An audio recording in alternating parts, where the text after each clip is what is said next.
একটা অনলাইন গল্প ঠিক কোন জাদুতে প্রথম পর্ব থেকেই পাঠককে একদম আটকে ফেলে। আজ আমরা ব্যবচ্ছেদ করব একটা জনপ্রিয় অনলাইন বাংলা থ্রিলারকে, আর বোঝার চেষ্টা করব এর আকর্ষণের রহস্যটা ঠিক কোথায়। তো এই গল্পটাকে বুঝতে হলে আমরা কয়েকটা ধাপে এগোব। প্রথমে আমরা দেখব এটা ঠিক কোন ধরনের অনলাইন দুনিয়ায় জনপ্রিয় হয়েছে। এরপর আলাপ হবে গল্পের দুই মূল চরিত্র অরুণ আর শ্রীময়ীর সাথে। আমরা বোঝার চেষ্টা করব গল্পের মূল সংঘাতটা কোথায় তৈরি হচ্ছে, আর সবশেষে এর চক্রবীয় নামটার আড়ালে কি বিপদ লুকিয়ে আছে সেটাও দেখব। তো চলুন শুরু করা যাক। যে কোনো গল্পের গভীরে যাওয়ার আগে কিন্তু এর প্রেক্ষাপটটা জানা খুব জরুরি, মানে গল্পটা কোথা থেকে আসছে। এই গল্পটা কিন্তু কোনো ছাপা বই থেকে আসেনি। এর জন্ম একটা অনলাইন কমিউনিটি ফোরামে, যেখানে লেখকরা একটার পর একটা পর্ব পোস্ট করেন আর পাঠকরা সঙ্গে সঙ্গে তাদের মতামত জানান। আর এই গল্পের লেখক বুম্বা_1 কিন্তু এই কমিউনিটিতে একজন হেভিওয়েট। তার খ্যাতি, পোস্টের সংখ্যা আর পাওয়া লাইকের পরিমাণ দেখলেই বোঝা যায় যে পাঠকরা তার লেখার উপর ভরসা রাখেন। মানে শুরুতেই একটা কোয়ালিটির আশ্বাস কিন্তু পাওয়া যাচ্ছে। আর গল্পটা যে কতটা সাড়া ফেলেছে তার প্রমাণ হলো এর রেটিং। দেখুন, ৮৬ জন পাঠক ভোট দিয়েছেন, আর তার গড় রেটিং কিন্তু বেশ উঁচু, প্রায় ৩.৫-এর কাছাকাছি।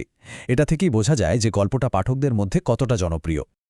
বেশ, প্রেক্ষাপট তো বোঝা গেল। এবার আসা যাক গল্পের ভেতরে। গল্পের প্রধান চরিত্র অরুণ রায়। লেখক তাকে এমনভাবে এঁকেছেন যে তাকে দেখলেই মনে হবে, আরে এ তো আমাদের আশেপাশেরই কেউ। সাহিত্যের ভাষায় এই ধরনের চরিত্রকে বলা হয় এভরিম্যান, মানে একেবারে আটপৌরে সাধারণ একজন মানুষ।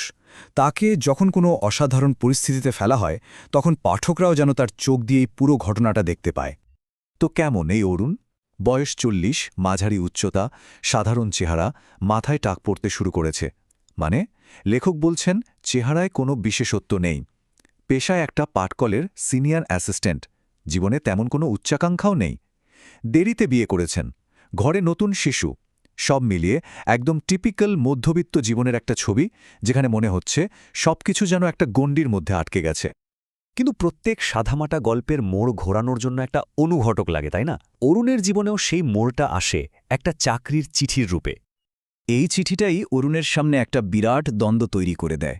একদিকে তার এখনকার চাকরিটা, যেখানে মাইনে কম, সংসার চালাতে কষ্ট হয়, কিন্তু সবকিছু চেনা, বাড়ির কাছে। আর অন্যদিকে নতুন চাকরির অফার, বেতন প্রায় দ্বিগুণ, কিন্তু তার জন্য তাকে সব ছেড়ে ছুড়ে চলে যেতে হবে সুন্দরনগর নামে এক অচেনা জায়গায়। মানে একদিকে পরিচিত স্থবিরতা, আর অন্যদিকে অজানা ঝুঁকি। অরুণ কিন্তু এই ঝুঁকিটা নিতে চায় না। কিন্তু তার বাবা তপনবাবু তাকে বোঝান যে জীবনে এমন সুযোগ বারবার আসে না। কিন্তু পরিবারের চাপেই সে অনিচ্ছা সত্ত্বেও এই প্রস্তাবে রাজি হয়ে যায়। আর এই একটা সিদ্ধান্তই কিন্তু পুরো গল্পের মোড় ঘুরিয়ে দেয়। অরুণের সিদ্ধান্ত তো নেওয়া হলো। এবার গল্পে প্রবেশ করে গল্পের নাম চরিত্র শ্রীময়ী। আর শ্রীময়ীর বর্ণনার সাথে সাথেই আমরা দেখব লেখকের লেখার ধরনটাও যেন একদম বদলে যাচ্ছে। ব্যাপারটা খেয়াল করুন, অরুণকে বর্ণনা করা হয়েছিল খুব সাদামাটা, কয়েকটা লাইনে। কিন্তু শ্রীময়ীর ক্ষেত্রে লেখক কলম ধরেছেন একেবারে খুঁটিয়ে খুঁটিয়ে। তার বর্ণনা অনেক বিস্তারিত, রোম্যান্টিক আর ইন্দ্রিয় দিয়ে অনুভব করার মতো।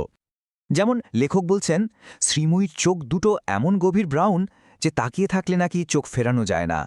তার সামান্য বোচা নাক আর পুরু ঠোঁট একটা আধুরে অথচ কামুকি ভাব তৈরি করে।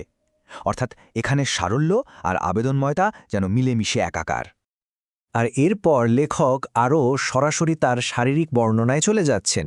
যেমন তিনি শ্রীময়ীর স্তনযুগলকে তুলনা করছেন দুটো বড় সাইজের বাতাবি লেবু কেটে এনে বসিয়ে দেওয়ার সাথে। এখানে কিন্তু মূল বিষয়টা লুকিয়ে আছে। গল্পের ফোকাসটা পুরুষের সাদামাটা বর্ণনা থেকে সরে গিয়ে নারীর শরীরকে কেন্দ্র করে একটা তীব্র যৌন আবেদনময় হয়ে উঠছে। তো সিদ্ধান্ত নেওয়া হয়ে গেছে, শ্রীময়ীর সাথে পরিচয় হলো। গল্পের প্রথম পর্বের শেষ দিকে আমরা দেখি অরুণ আর তার পরিবার একটা নতুন জীবনের জন্য তৈরি হচ্ছে। অজানার পথে তাদের যাত্রা শুরু হতে চলেছে। এই পুরো ঘটনাটাকে যদি আমরা কয়েকটা ধাপে দেখি, প্রথমে এলো প্রস্তাবটা, যা পেয়ে অরুণ দ্বিধায় পড়েছিল। এরপর পরিবার আর সহকর্মীদের পরামর্শে সে রাজি হল। তারপর পুরো পরিবার মিলে সুন্দরবনে যাওয়ার সিদ্ধান্ত নিল। আর সবশেষে ঠিক হলো যে তারা পরের দিন সকালেই রওনা দেবে। সাহিত্যের ভাষায় একেই বলে ক্রসিং দ্য থ্রেশহোল্ড, মানে নায়ক এমন একটা সিদ্ধান্ত নিয়ে ফেলল যেখান থেকে আর ফেরার কোনো উপায় নেই। কিন্তু এখানেই গল্পের নামের আসল রহস্যটা লুকিয়ে আছে। গল্পের নাম চক্রব্যূহ। চক্রব্যূহ মানে তো শুধু গোলকধাঁধা নয়, এটা একটা মারাত্মক ফাঁদ, যেখান থেকে বেরোনো প্রায় অসম্ভব। তাহলে ভাবুন একবার, গল্পের নাম চক্রব্যূহে শ্রীময়ী।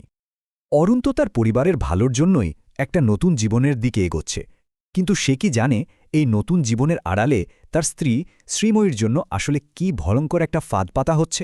এই প্রশ্নটা দিয়েই লেখক প্রথম পর্বটা শেষ করেন, আর পাঠককে পরের পর্বের জন্য অধীর আগ্রহে বসিয়ে রাখেন।